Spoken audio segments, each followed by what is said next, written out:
அக்ஷய திருதியை அன்று தங்கத்திற்கு பதிலாக லக்ஷ்மி கடாட்சம் பெருக இந்த டாப் 5 பொருட்களை வாங்க மறந்துடாதீங்க. அது என்னென்ன பொருட்கள் அப்படிங்கிறத இந்த பதிவில் பார்க்கலாம்.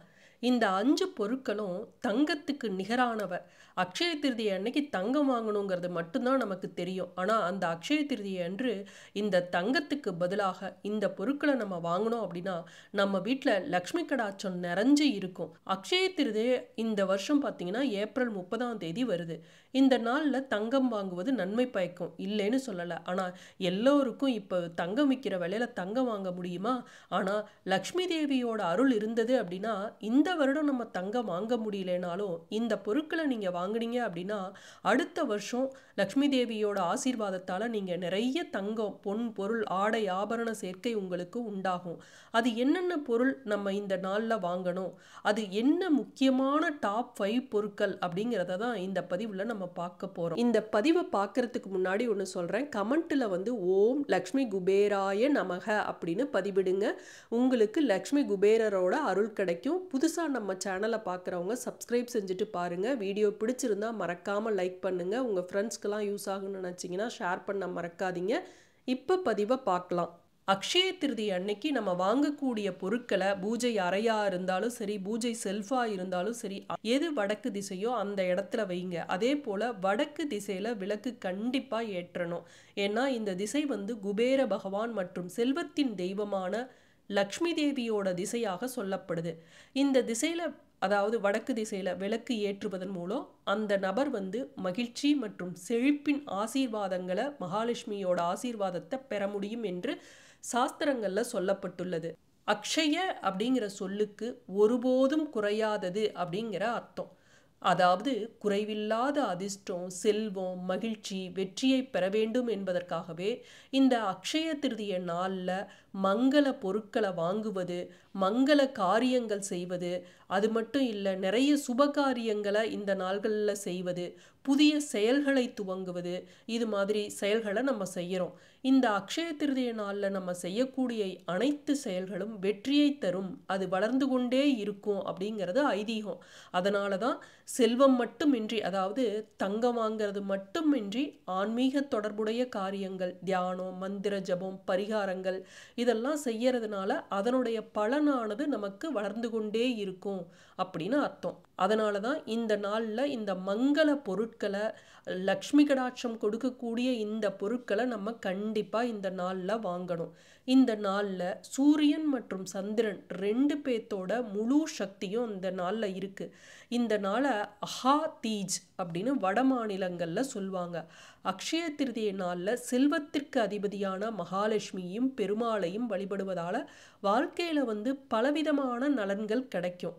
அக்ஷய திருதிய நாள் அப்படிங்கிறது சித்திர மாசத்துல வரக்கூடிய வளர்பிறை திருதியை நாளை தான் நம்ம அக்ஷய திருதிய நாளாக கொண்டாடுறோம். அக்ஷய திருதியை அன்று ரோகிணி நட்சத்திரமும் திருதியை நட்சத்திரமும் இணையக்கூடிய நாள். இந்த அக்ஷய திருதிய நாளில் நாம் என்ன செய்தாலும் அதனுடைய பலன் பெருகிக்கொண்டே போகும். அப்படிங்கிறதுனால வெள்ளி, தங்கம் மட்டும்தான் வாங்கினா அது பெருகிக்கொண்டே போகும் அப்படின்னு நினைக்கிறோம். அதற்கு நிகரான பொருட்கள் எத்தனையோ இருக்குது. அதில் முக்கியமான டாப் 5 பொருட்களை தான் நம்ம பார்க்க போகிறோம். இந்த வெள்ளி, தங்கம் அப்படிங்கிறதெல்லாம் நம்ம செல்வத்துக்கு நிகராக சொல்கிறோம் இல்லையா? இந்த செல்வத்திற்கு நிகரான புதிய வீடு, புதிய வாகனம், நிலம் வாங்குவது, தர்மங்கள் செய்வது, இதெல்லாம் இந்த நாளில் நம்ம செய்யலாம்.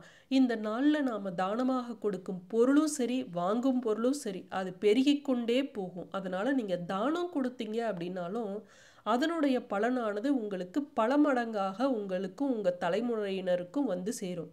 சரி, என்னென்ன பொருட்கள் அப்படிங்கிறத இந்த பதிவில் பார்க்கலாம். இது கல்லுப்பு. இதுக்கு 10 ரூபாய் இருந்தால் கூட நீங்கள் போதும். கல்லுப்பு கடல்ல இருந்து தோன்றியது. மகாலட்சுமியும் கடல்ல இருந்து தோன்றியவர்கள். அதனால இந்த மகாலட்சுமிக்கு உரிய பொருட்கள்ல 108 பொருட்கள்ல ஒன்றாக சொல்லப்படுவது இந்த கல்லுப்பு.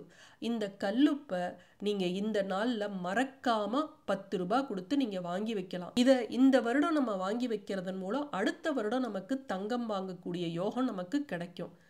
அடுத்தது பார்த்தீங்கன்னா வெள்ளி நாணயம். வெள்ளி அப்படிங்கிறது சுக்கிரனோடு தொடர்புடையது. மகாலட்சுமியும் சுக்கிரனும் சகோதர சகோதரிகள். இந்த சுக்கிர பகவானோட அருள் இருந்தாதான் மகாலட்சுமியோட ஆசீர்வாதமுமே நமக்கு கிடைக்கும். அதனால இந்த நாள்ல வெள்ளி நாணயம் வாங்குவது நல்லது. அதுலேயும் குறிப்பாக அந்த வெள்ளி நாணயத்தில் லக்ஷ்மி தேவி உருவம், அடுத்து தாமரை உருவம் இதெல்லாம் இருக்கக்கூடிய வெள்ளி நாணயம் வாங்குவது நல்ல அதிர்ஷ்டத்தையும் செல்வத்தையும் அதிகரிக்கும். அடுத்து இந்த நாணயம் வாங்கலை, சிலையாக வாங்கலான்னா தாராளமாக வாங்கலாம். லக்ஷ்மி தேவி சிலை, குபேரனோட சிலை, பெருமாளோட சிலை, உங்களுக்கு இஷ்ட தெய்வம் முருகனாக இருந்தால் முருகனோட வேல் வெள்ளியில் சின்னதாக வாங்கி வைங்க. இதெல்லாம் வசதி இருக்குது, வெள்ளியில் வாங்க முடியும் அப்படிங்கிறவங்க, தங்கத்தில் வாங்க முடியுங்கிறவங்க வாங்கலாம். இது என்னால் வாங்க முடியல அப்படிங்கிறவங்க, நான் முன்ன சொன்ன அந்த ஒரு பொருள் கல்லுப்பு வாங்கி வச்சிங்கனாவே உங்கள் வீட்டில் நிறைவாக லக்ஷ்மி கடாட்சம் நிறைஞ்சிருக்கும். அடுத்த வருஷம் உங்களாலையும் நல்ல வெள்ளியோ தங்கமோ உங்களால் வாங்க முடியும்.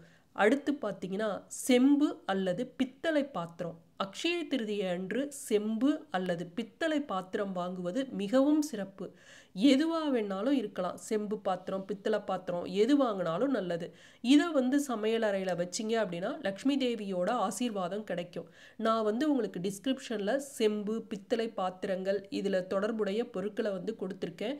மகாலட்சுமி சிலை, இது போன்ற குபேரன் சிலை இதெல்லாமும் கொடுத்துருக்கேன். உங்களுக்கு வாங்கணும்னு இருந்தால் இதன் மூலமாகவும் நீங்கள் வாங்கிக்கலாம்.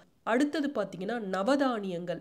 அக்ஷய திருதியை நாளில் நவதானியங்களை வாங்குவது வீட்டில் உணவு பற்றாக்குறை நீக்கி நமக்கு நன்மை அளிக்கும். அது மட்டும் இல்லை, ஒவ்வொரு தானியமும் ஒவ்வொரு கிரக சக்தியை மேம்படுத்தும். அதனால் அது நம்மளுடைய குடும்ப நலனுக்கு உதவும். அதனால் நீங்கள் என்ன பண்ணணும், இந்த நவதானியங்களை வாங்கணும். அதுலேயும் குறிப்பாக பாசி பயிறு. ஏன்னா இந்த ஏப்ரல் 30 அக்ஷய திருதியை வருது இல்லையா, அது புதன்கிழமையில வருது. புதன்கிழமைக்கு உரிய தானியம் எது அப்படின்னு பார்த்தீங்கன்னா பாசி பயிறு. அதனால் இந்த பாசி பயிரை மறக்காமல் ஒரு 1/4 கிலோவாவது வாங்குங்க. பருப்பு, அதே போல் நம்ம சமையலுக்கு பயன்படுத்தக்கூடிய பருப்பு வகைகள், துவரம்பருப்பு, உளுந்தம்பருப்பு, பாசிப்பருப்பு, என்ன பருப்பாக வேணாலும் இருக்கலாம். அதை இந்த நாளில் வாங்குங்க.